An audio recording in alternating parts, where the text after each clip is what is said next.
Everyday life science by সূচনা চ্যানেলে সকল শিক্ষার্থীদের স্বাগত। আজকে আমি তোমাদেরকে পড়াবো ক্লাস 11 এর ইউনিট 4 ফটোসিনথেসিস। তো ফটোসিনথেসিসে এখন যে টপিকটি আমি তোমাদের সাথে আলোচনা করব সেটি হচ্ছে ফটোফসফোরাইলেশন। তো ফটোফসফোরাইলেশন কি? এই ফটোফসফোরাইলেশন কয় ভাগে বিভক্ত, কোন সায়েন্টিস্ট এই ভাগটি করেছেন, তা সবই জানতে হলে ভিডিওটি স্কিপ না করে দেখতে থাকো এবং চ্যানেলটি সাবস্ক্রাইব করে দাও। এছাড়াও তোমাদের বন্ধুদের কাছে ভিডিওটা চটপট শেয়ার করে দাও। তাহলে চলো শুরু করা যাক। ফটোফসফোরাইলেশন কথাটাকে আমি ভেঙে নেব। একটি হচ্ছে ফটো আর একটি হচ্ছে ফসফোরাইলেশন।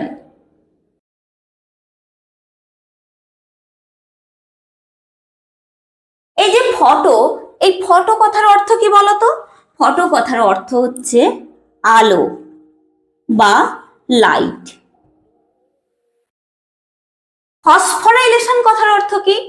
ফসফোরাইলেশনকে এই যে ভেঙে নি তাহলে একটা হবে ফসফো অর্থাৎ ফসফেট।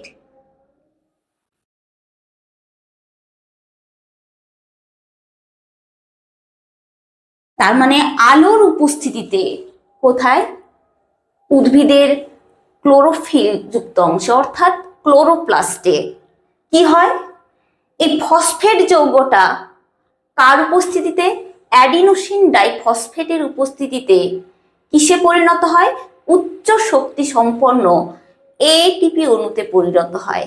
এটি হচ্ছে ফটোফসফোরাইলেশন। কি বললাম? ফটোফসফোরাইলেশনটা কি? ফটোফসফোরাইলেশন হচ্ছে এডিপি, তোমরা নিশ্চয়ই নাম জানো, অ্যাডিনোসিন ডাইফসফেট। এই অ্যাডিনোসিন ডাইফসফেট এই ফসফেটের সাথে যুক্ত হয়ে সূর্যালোকের উপস্থিতিতে ক্লোরোপ্লাস্টে কি উৎপন্ন করে? উচ্চ শক্তি সম্পন্ন এটিপি উৎপন্ন করে। ক্লিয়ার? এটি হচ্ছে ফটোফসফোরাইলেশন। তো এই যে ফটোফসফোরাইলেশন কয় ভাগে বিভক্ত? এই ফটোফসফোরাইলেশনকে সায়েন্টিস্ট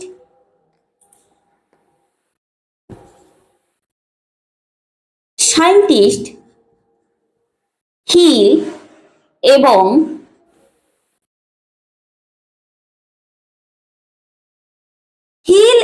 সায়েন্টিস্ট বেন্ডাল এই ফটোফসফোরাইলেশনকে দুই ভাগে ভাগ করেছেন।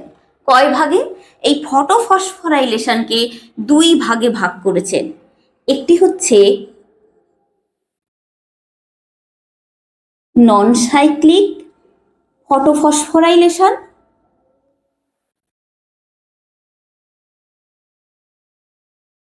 অপরটি হচ্ছে সাইক্লিক ফটোফসফোরাইলেশন।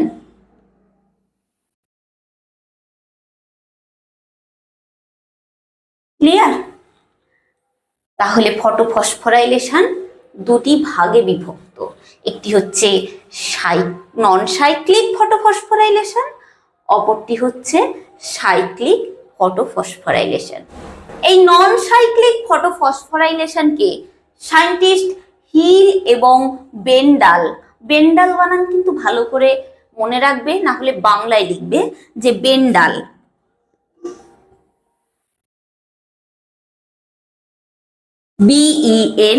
BENDALL, বেন্ডাল এই নন সাইক্লিক ফটোফসফোরাইলেশনকে জেট স্কিম নামে অভিহিত করেছেন। বুঝতে পেরেছো? তাহলে এখন চলো আমরা জেনে নেব যে নন সাইক্লিক এবং সাইক্লিক ফটোফসফোরাইলেশনটা কি। নন সাইক্লিক ফটোফসফোরাইলেশনে ইলেকট্রনের যে প্রবাহ একটা নির্দিষ্ট জায়গায় গিয়ে স্থির হয়ে যায়। বুঝতে পেরেছো? আর সাইক্লিক ফটোফসফোরাইলেশনে ইলেকট্রন প্রবাহটা চক্রাকারে আবর্তিত হয়। তো নন সাইক্লিক ফটোফসফোরাইলেশনে কি হয়?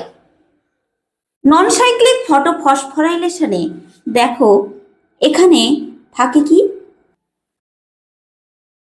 PS2 বা রয়েছে P680। ঠিক আছে, এখান থেকে ইলেকট্রন ট্রান্সফার হয়, ট্রান্সফার হয়ে কার মাধ্যমে? এটা হচ্ছে সানলাইট। ঠিক আছে, সানলাইট পড়ে, ফলে এখান থেকে ইলেকট্রন ট্রান্সফার হয় কোথায়? প্লাস্টো কুইননে। বুঝতে পেরেছ? অপরদিকে এখানে জলটা বিয়োজিত হয়, অর্থাৎ জলটা ভেঙে যায়, ভেঙে O2 প্লাস দুটো হাইড্রোজেন। ঠিক আছে, এটি উৎপন্ন করে। এবার দেখো, এই যে ইলেকট্রনটা পিকিউতে যায় প্লাস্টো কুইননে, এখান থেকে যায় থিওফাইটিন, থিওফাইটিনে যায়। ঠিক আছে, থিওফাইটিনের থেকে এখানে আবার একটা রয়েছে প্লাস্টো কুইনন, এখানে সব ইলেকট্রন লিখবে। সেখান থেকে যায় কোথায় বলো তো? সেখান থেকে যায় সাইটোক্রোম B6 অথবা F। বুঝেছ? সেখান থেকে যায় এইখানে। এবার দেখো, এখান থেকে যায় প্লাস্টো সায়ানিনে। প্লাস্টো সায়ানিনে যাওয়ার পর ইলেকট্রন কোথায় স্থানান্তরিত হয়? স্থানান্তরিত হয়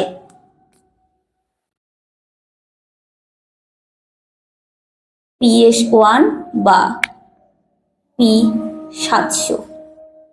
এখানে এখানে আবার কিছুটা সূর্যরশ্মি শোষণ করে। ঠিক আছে, তো এতদূর তো গেল ইলেকট্রন। এই যে এই জায়গাটায়, ঠিক আছে, ADP প্লাস PI যুক্ত হয়ে কি উৎপন্ন করে বলতো? ATP। এরপর এখান থেকে, ঠিক আছে, ইলেকট্রনটা প্রবাহিত হয়, প্রবাহিত হয়ে এখানে রয়েছে FRS।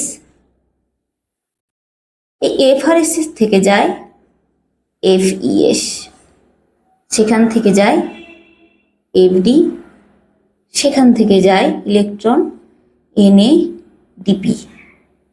ঠিক আছে, এই NADP-তে গিয়ে এখানে NADP-র সাথে এই ইলেকট্রনটা যুক্ত হয়, যুক্ত হয়ে কি গঠন করে? গঠন করে NADP- গঠন করবে। ঠিক আছে, অপরদিকে এখানে যে হাইড্রোজেন আয়ন রয়েছে, এই জল বিয়োজনের ফলে যে হাইড্রোজেন উৎপন্ন হয়েছে, এই হাইড্রোজেনটা এর সাথে যুক্ত হয়। ঠিক আছে, কার সাথে যুক্ত হয়? এর সাথে যুক্ত হয়। যুক্ত হয়ে সর্বশেষ যৌগ হিসেবে NADPH প্লাস H+ উৎপন্ন করে। বুঝতে পেরেছ? তো এটি কি? এটি দেখো একটা অচক্রাকার ফটোফসফোরাইলেশন হচ্ছে এইটি। তো আমি এখানে দেখো PS2 বা P680 লিখেছি। এই P680টা কি? এই P680টা হচ্ছে, এখানে লিখে দিই ছোট করে, এই P680 হচ্ছে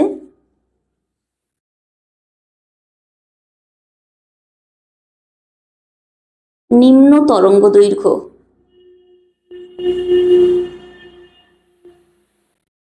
বা উচ্চ শক্তি সম্পন্ন আলো।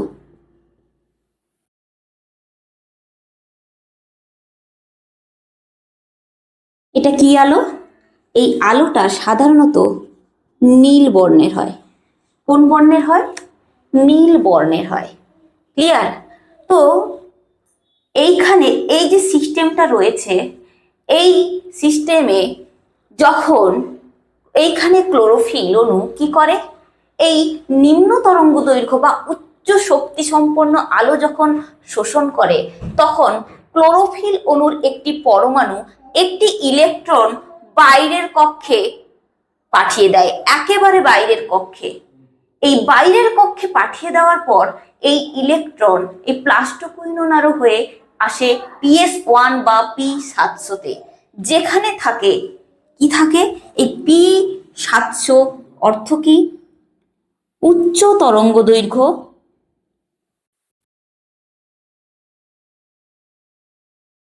দৈর্ঘ্য বা নিম্ন শক্তি সম্পন্ন আলো।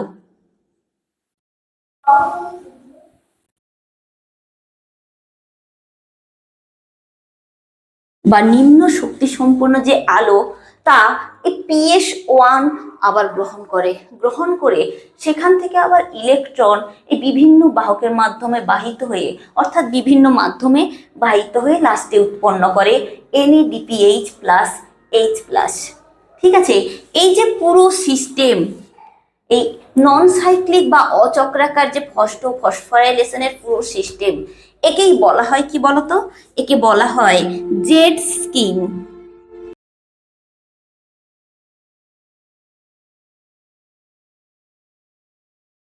একে বলা হয় কি বলতো, জেড স্কিম। অর্থাৎ সায়েন্টিস্ট হিল এবং বেন্ডালের মতে এটি হচ্ছে জেড স্কিম।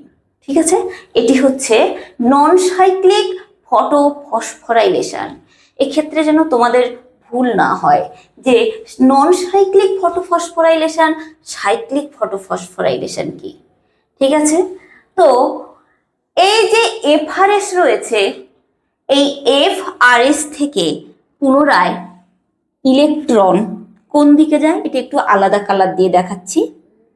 এইখান থেকে যায় এফডি, এফডির থেকে যায় প্লাস্টোকুইনোন, প্লাস্টোকুইনোনের থেকে যায় সাইটোক্রোম B6, সেখান থেকে প্লাস্টোসায়ানিনে হয়ে আবার PS1-এ পুনরায় ফিরে যায়।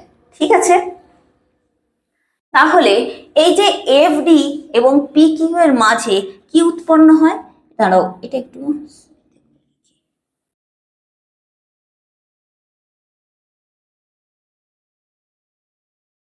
তো এখানে এডিপি থেকে উৎপন্ন হয় কি, এটিপি। আবার এই যে এই জায়গাটায় উৎপন্ন হয় কি, এডিপি থেকে এটিপি। বুঝতে পেরেছ? তো এই যে শুধুমাত্র PS1-এই এই চক্রাকার ফটোফসফোরাইলেশন বা সাইক্লিক ফটোফসফোরাইলেশনটা সম্পন্ন হয়। ঠিক আছে, তাহলে তোমাদের কোয়েশ্চেন যেমনই আসুক না কেন আশা করি দিতে পারবে। তাহলে কি বললাম, এটি হচ্ছে অচক্রাকার ফটোফসফোরাইলেশন, যেটা জেড এর মতো দেখতে, দেখো ঠিক এই রকম গেছে, এই রকম জেড, তাই তো। আর চক্রাকার দেখো এইখান থেকে পুনরায় আবার এটা ঘুরে এসছে। সুতরাং তোমরা চক্রাকার এবং অচক্রাকার ফটোফসফোরাইলেশন কোথায় ঘটে, কিভাবে ঘটে, কারা আবিষ্কার করেছেন, ফটোফসফোরাইলেশনের ভাগ কি, যদি যেরকমই কোয়েশ্চেন আসুক না কেন পরীক্ষায়, P680 কি উচ্চ তরঙ্গ দৈর্ঘ্যযুক্ত না নিম্ন তরঙ্গ দৈর্ঘ্যযুক্ত, না উচ্চ শক্তি সম্পন্ন আলো নাকি নিম্ন শক্তি সম্পন্ন আলো, যাই আসুক না কেন কনসেপ্ট ক্লিয়ার রাখবে। এই যে PS680, এটা কি বলেছি, নিম্ন তরঙ্গ দৈর্ঘ্যযুক্ত বা উচ্চ শক্তি সম্পন্ন। এখানে দুটো অল্টারনেট কথা মনে রাখবে তোমাদের মনে রাখার সুবিধার্থে। দেখো, এই নিম্ন তরঙ্গ দৈর্ঘ্যর সাথে সবসময় উচ্চ শক্তি কথাটা মনে রাখবে, আর এই যে PS1 সবসময় এখানে উচ্চ তরঙ্গ দৈর্ঘ্যের সাথে নিম্ন শক্তি, অর্থাৎ উচ্চ তরঙ্গ দৈর্ঘ্য হলে সেখানে শক্তি থাকবে নিম্ন শক্তি, অর্থাৎ এখানে উচ্চ তরঙ্গ দৈর্ঘ্য থাকলে সবসময় থাকবে নিম্ন শক্তি সম্পন্ন যে আলো সেটা, অর্থাৎ নিম্ন শক্তি সম্পন্ন আলো বলতে এখানে লাল আলোকে বোঝানো হয়েছে। কোন আলো? লাল বর্ণের আলো। এগুলো কিন্তু মাথায় খেয়াল রাখবে। আমি যখন এমসিকিউর আকারে কোয়েশ্চেনগুলো দেবো এবং তোমাদের সাথে আলোচনা করব, এই নিয়েও তোমাদের সাথে লাইভ করব, তাহলে চক্রাকার এবং অচক্রাকার ফটোফসফোরাইলেশন বুঝতে পেরেছো? তাহলে এখানে আমি কমপ্লিট করছি যে চক্রাকার এবং অচক্রাকার ফটোফসফোরাইলেশনটা কি, এখানেই তা কমপ্লিট করছি এবং ভিডিওটিও এখানেই শেষ করছি। যদি কারোর কোনো প্রশ্ন বা কোয়ারি থাকে অবশ্যই কমেন্ট সেকশনে লিখে পাঠাবে এবং চ্যানেলটিকে লাইক, শেয়ার, সাবস্ক্রাইব করে পাশে থাকা বেল আইকনটি প্রেস করে দেবে যাতে পরবর্তী নোটিফিকেশন তোমাদের কাছে পৌঁছে যায়। ধন্যবাদ।